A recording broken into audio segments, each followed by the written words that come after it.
friends, welcome to my channel Halla Bol Physics. Okay, today's topic is effect of temperature on the time period of a simple pendulum clock. So what is the effect of the temperature on the time period of a simple pendulum clock? We have to discuss in that topic here. So our topic is effect of temperature on the time period of a simple pendulum clock. Yes, you know all students here, time period of a simple pendulum clock is T is equal to 2 pi root over L by G. T is equal to 2 pi root over L by G. Where T is the time period. What is T? Is the time period of a simple pendulum clock.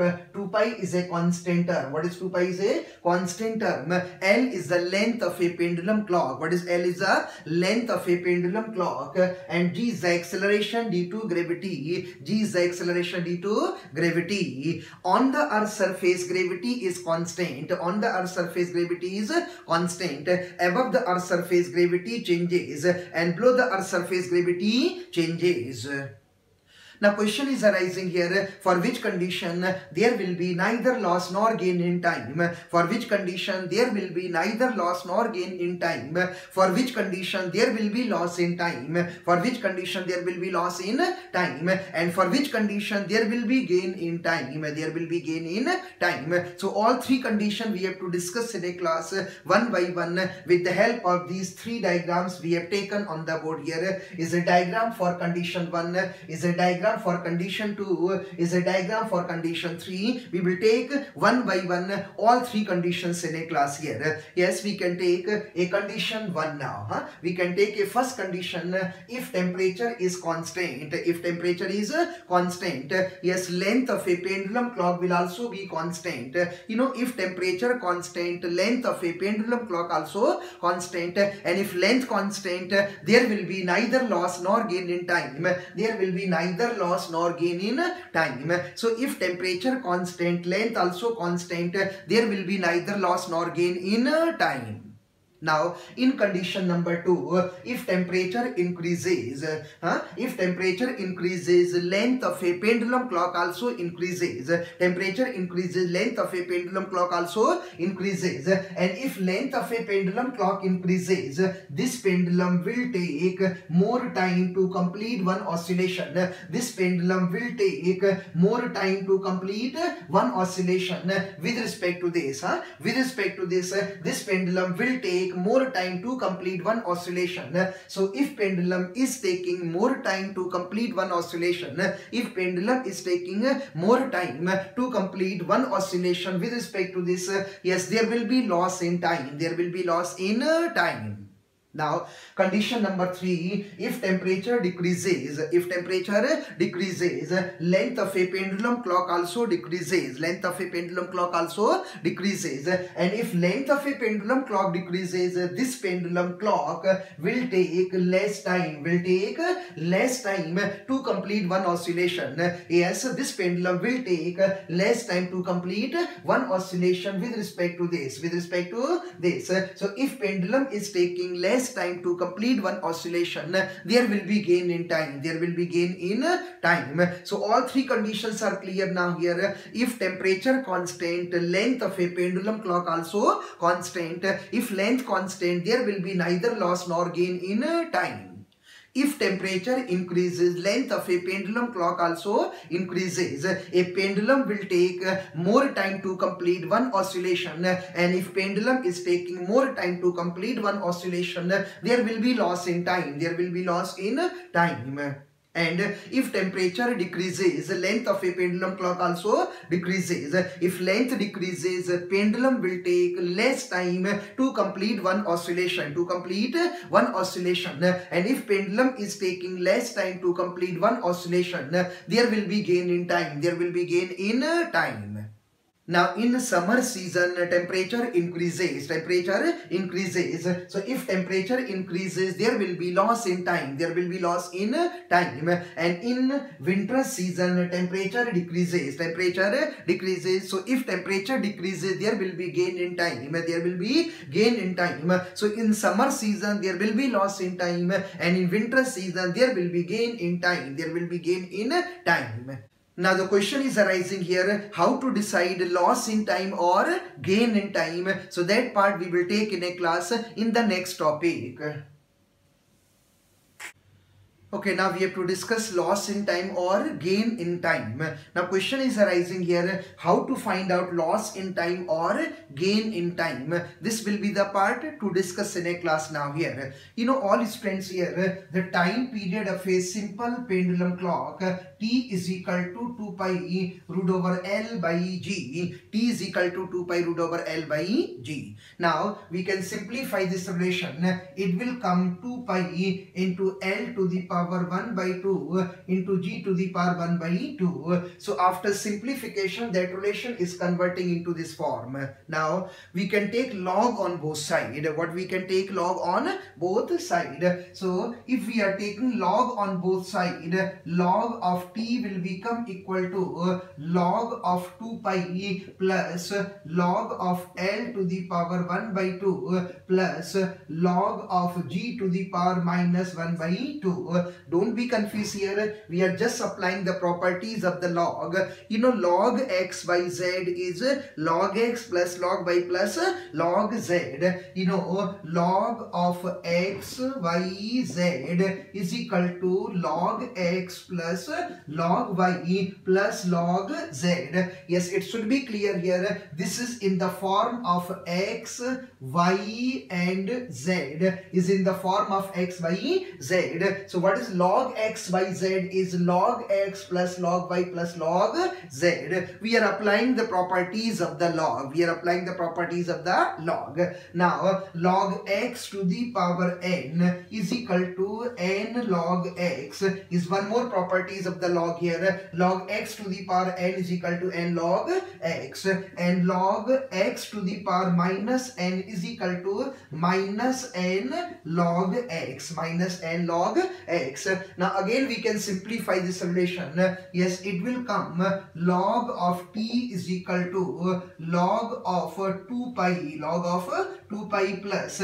Now this is in the form of log x to the power n is n log x. So simplify it is 1 upon 2 log of n, 1 upon 2 log of n. Now this is in the form of log x to the power minus n, log x to the power minus n. Simplify now, it is minus 1 upon 2 log of g, minus 1 upon 2 log of g. So we are just simplifying this relation in a class now here by taking log on both sides. Now we can differentiate this relation here. We can differentiate this relation. Now this differentiation we can take either with respect to t or with respect to L or with respect to g. Yes, will be no effect on the relation. Either we are differentiating this relation with respect to t or with respect to L or with respect to g or with respect to g. Yes, there will be no effect on the relation here. So anyway we can differentiate,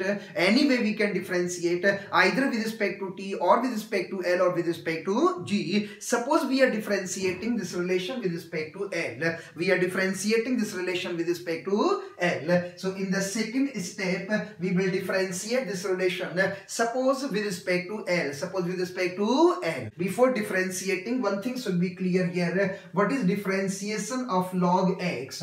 What is differentiation of log x is equal to 1 upon x? No doubt. It is equal to 1 upon x, but it must be clear here. Yes, 1 upon x is the differentiation of log x.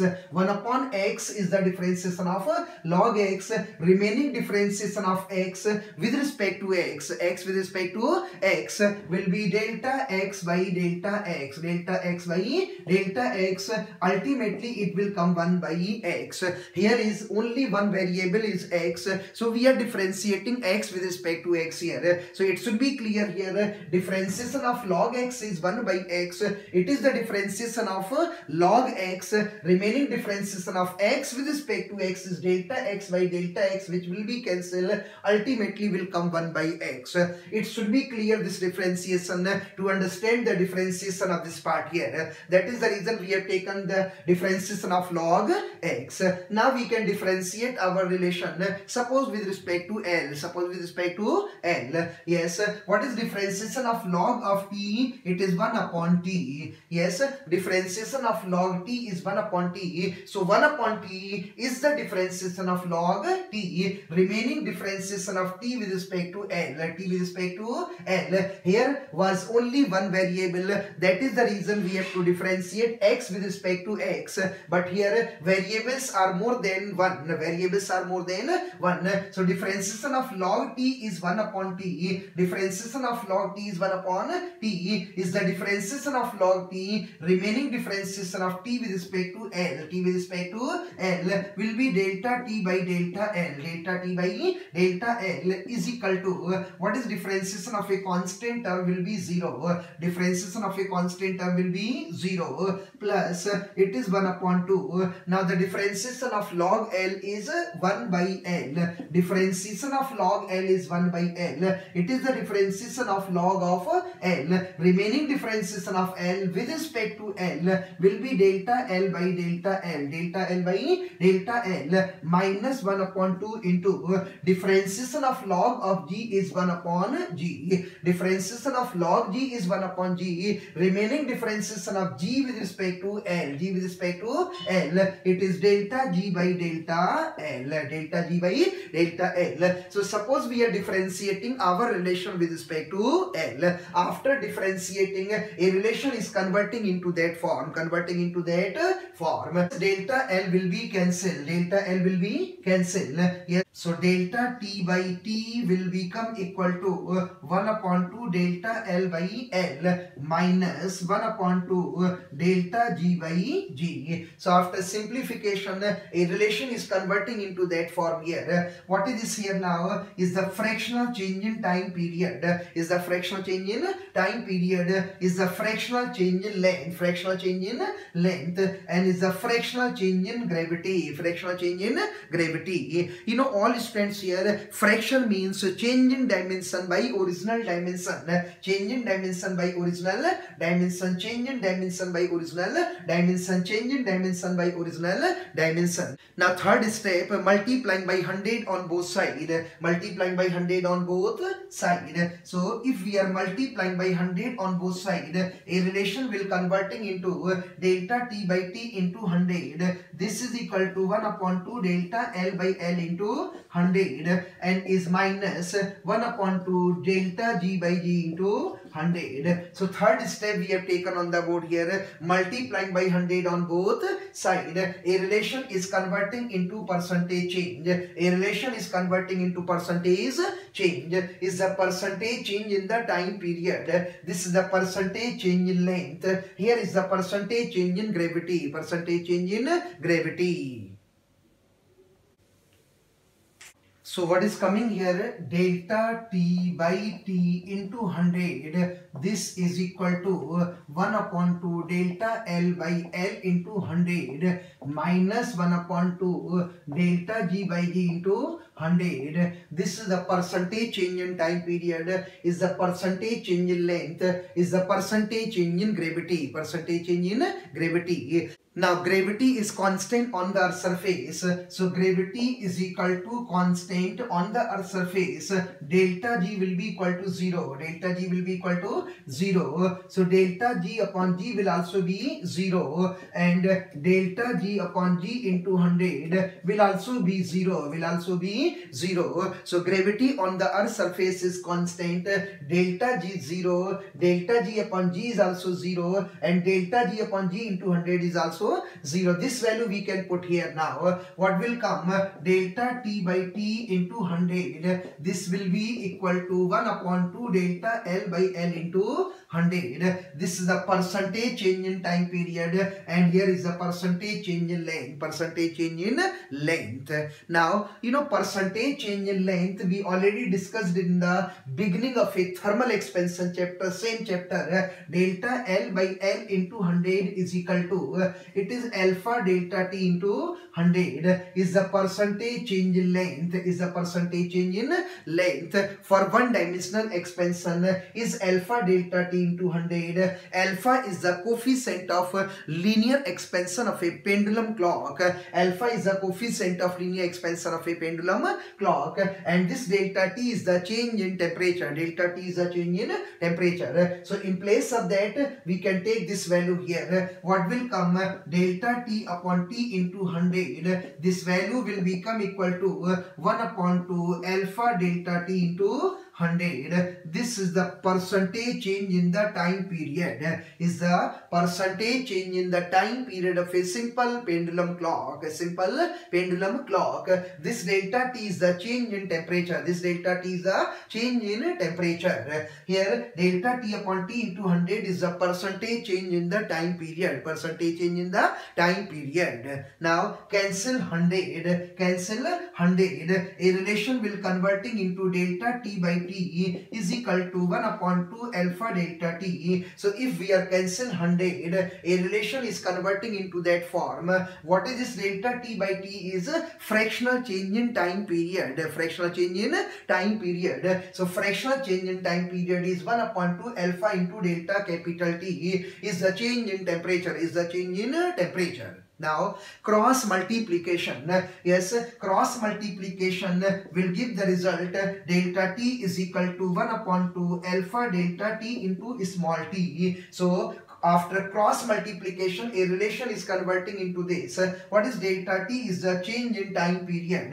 Don't be confused by this delta t and this delta t. Yes, delta t is the change in time period and this delta t is the change in temperature. Change in temperature. It may either be loss in time or gain in time. It depends upon is it temperature is increasing or decreasing. So this delta t may either be loss in time or gain in time. This t is the time period. T is the time period. So this is a very important relation we have taken on the board here. With the help of this relation, we can find out loss in time or gain in time. Loss in time or gain in time. Okay, now we can discuss questions in a class related to the loss in time or gain in time of a pendulum clock. A very first question we are taking on the board here. A pendulum clock having copper rod keeps correct time at 20 degrees Celsius. Yes, a pendulum clock keeps correct time at 20 degrees Celsius. It gains 15 seconds per day if cooled to 0 degrees Celsius. Calculate the coefficient of linear expansion of the copper rod. It should be clear here, temperature is decreasing from 20 degrees Celsius to 0 degrees Celsius. So if temperature decreases, length of a pendulum clock also decreases. If length of a pendulum clock decreases, that pendulum clock will take less time to complete one oscillation. If pendulum clock is taking less time to complete one oscillation, there will be gain in time. So here is a gain in time. Amount is 15 seconds per day.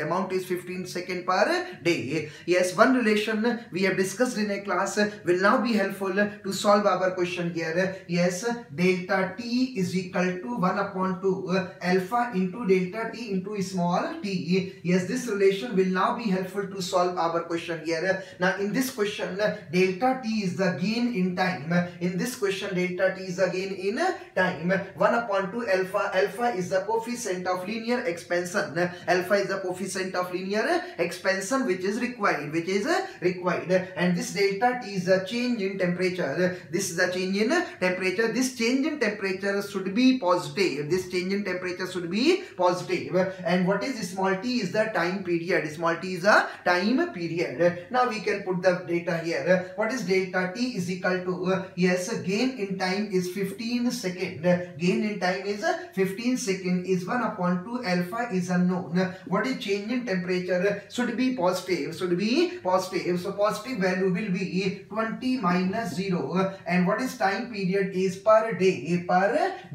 And per day means 24 hour into 60 minutes into 60 second. Now we can simplify this relation for finding the value of alpha. alpha. After solving, you will get the value of alpha will come 1.7 into 10 to the power minus 5 per degree Celsius. So this is the coefficient of linear expansion of a copper rod. Okay, now the next question is, a pendulum clock consists of an iron rod connected to a small heavy bob. If it is designed to keep correct time at 20 °C, how fast or slow will it go in 24 hours at temperature 40 °C? Yes, alpha of iron is given. It is 1.2 into 10 to the power minus 5 per degree Celsius. Now what is asking part of the question? Yes, by which amount watch will be faster or slower? Yes, we will have to decide it here. Watch will be faster or slower. It must be clear here. Yes, faster means gain in time. Faster means gain in time, and slower means loss in time. Slower means loss in time. So by which amount what will be faster or slower? It will be decided by the temperature. It will be decided by the temperature. You know, temperature changes from 20 to 40. 20 to 40. What does it mean by this? Temperature is increasing. Temperature is increasing. If temperature increases, length of a pendulum clock also increases. And if length of a pendulum clock increases, it will take more time to complete one oscillation. It will take more time to complete one oscillation. And if pendulum clock is taking more time to complete one oscillation, if a pendulum clock is taking more time to complete one oscillation, there will be loss in time. There will be loss in time. Here loss in time means watch will be slower. What will be slower? So one thing is clear here. Here watch will be slower in next 24 hours at temperature 40 °C. Now by which amount watch will be slower, that we can find out with the help of the relation delta T is equal to 1/2 alpha delta T into small t. So this relation will be helpful to solve our question here. Delta T is equal to 1/2 alpha delta T into small t. Yes, by which amount watch will be slower? Yes, this delta T is asking here. So by which amount watch will be slower will become with the help of this relation. Delta T is required is 1/2 alpha is 1.2 into 10 to the power minus 5.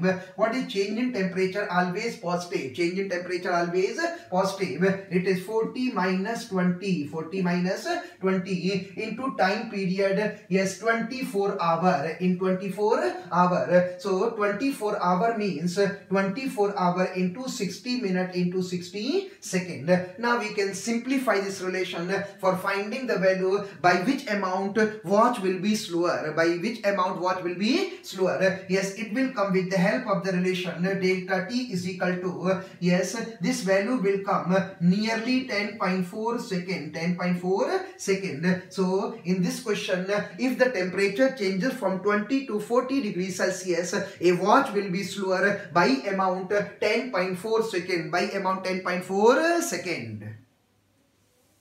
Okay, next question is now, a pendulum clock gains 5 seconds each day at 15 °C and loss 10 seconds each day at 30 °C. Then find the temperature at which there will be neither loss nor gain in time. Yes, from the question is clear, at temperature 15 °C there is a gain in time. At temperature 15 °C there is gain in time. At temperature 30 °C loss in time. Loss in time. So one we can take gain in time, another we can take loss in time. Loss in time. Gain in time at temperature 15 °C. At temperature 15 °C. So at 15 °C given gain in time, at 30 °C there will be loss in time. So here temperature is 30 °C. So at temperature 15 °C there is gain in time. At temperature temperature 30 degrees Celsius, there is loss in time. Now it must be clear in a class here, at temperature 15 degrees Celsius is gain in time and temperature 30 degrees Celsius loss in time. So there will be one temperature lie in between 15 and 30. There will be one temperature lie in between 15 and 30 at which there will be neither loss nor gain in time. There will be neither loss nor gain in time. So there will be neither loss nor gain in time. Suppose that temperature we can take at T degrees Celsius. At T degree Celsius. So this T degrees Celsius will be the temperature at which there will be neither loss nor gain in time, and that temperature must be lie in between 15 and 30. 15 and 30. This T will be more than 15. T will be more than 15 and T will be less than 30. T will be less than 30. Now, question here. Yes, a pendulum clock gains 5 seconds each day at 15 degrees Celsius and loss 10 seconds each day at 30 degrees Celsius. Then find the temperature at which there will be neither loss nor gain in time. So we will have to find out at what temperature there will be neither loss nor gain in time. Yes, we will develop two relations in a class.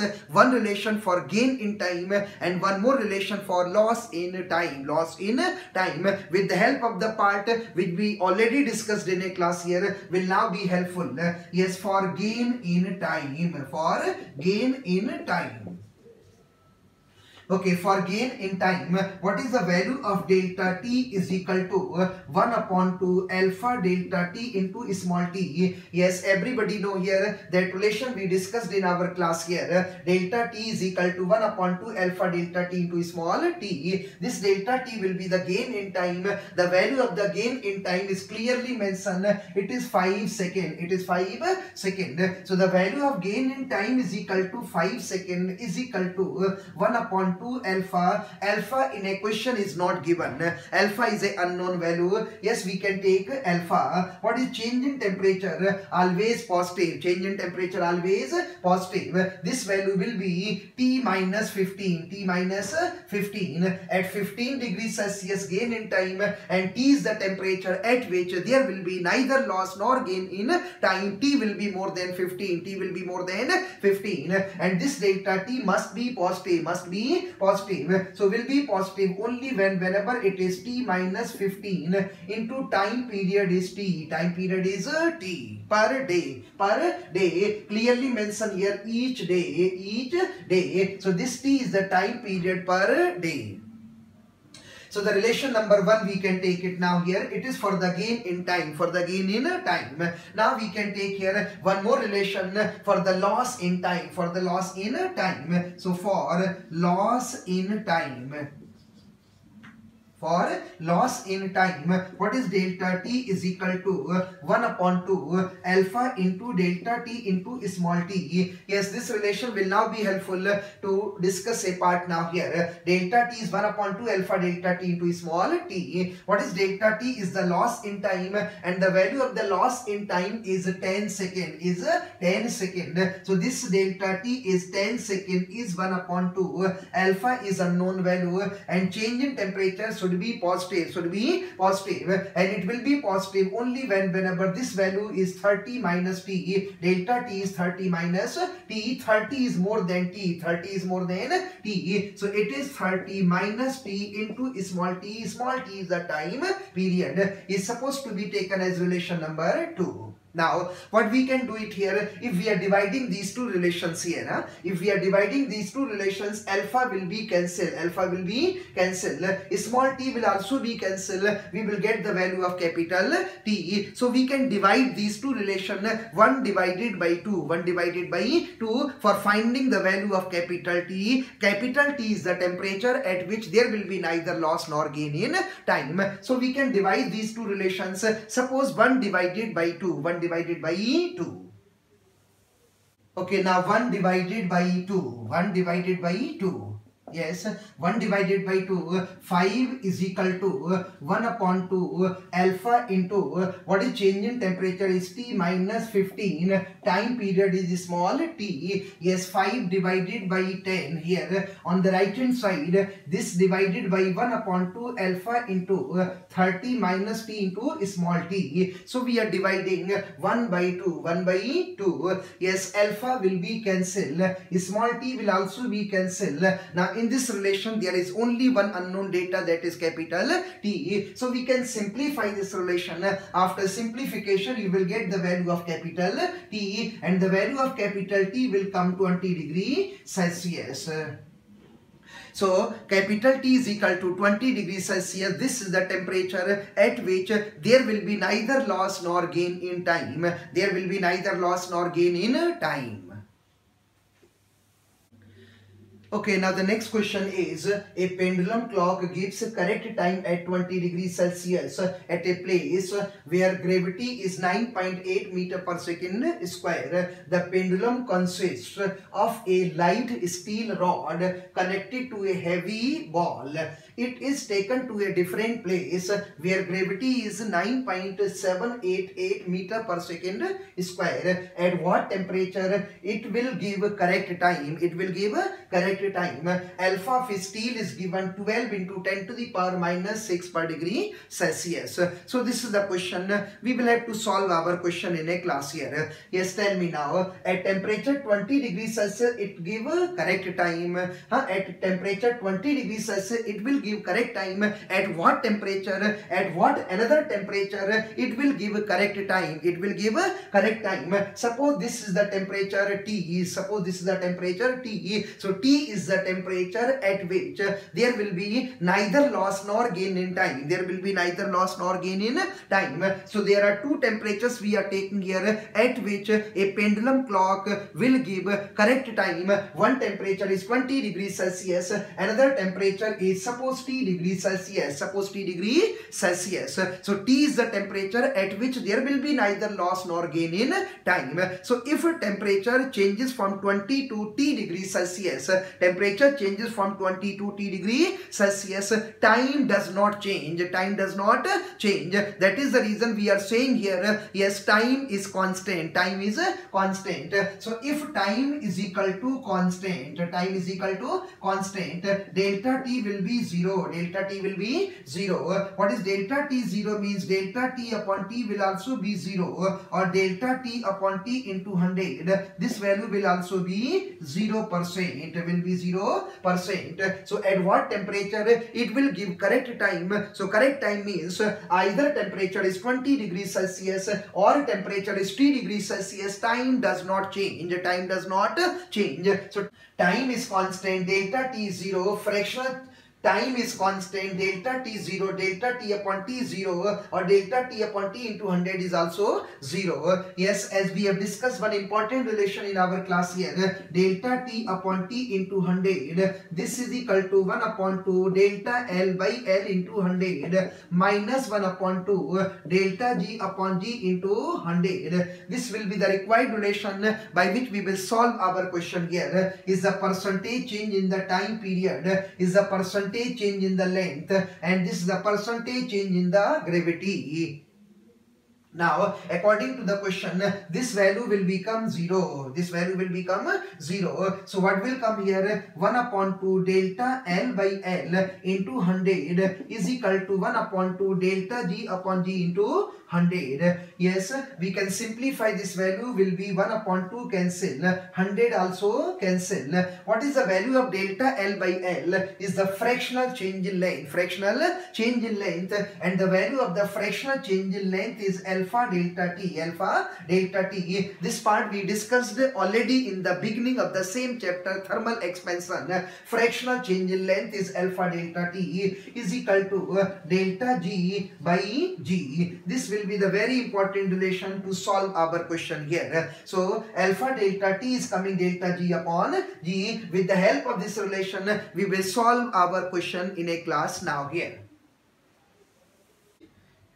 So alpha delta T is equal to delta G upon G, delta G upon G, or we can write this delta T is equal to delta G upon alpha G, delta G upon alpha G. Yes, what is delta T? Is T final minus T initial, T final minus T initial, and this delta G is G final minus G initial, G final minus G initial. So what we can write in place of this, delta T is T final minus T initial, delta G is G final minus G initial by alpha into G initial, alpha into G initial, or T final will become equal to T initial, T final will become equal to T initial plus G final minus G initial by alpha into G initial.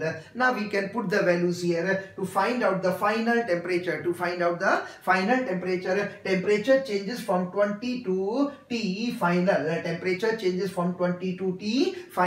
Time does not change. Time does not change. So at what temperature it will give correct time? So time will be correct. Time will be correct. Yes. At what temperature? At what temperature? So T final is equal to T initial plus G final minus G initial by alpha into G initial.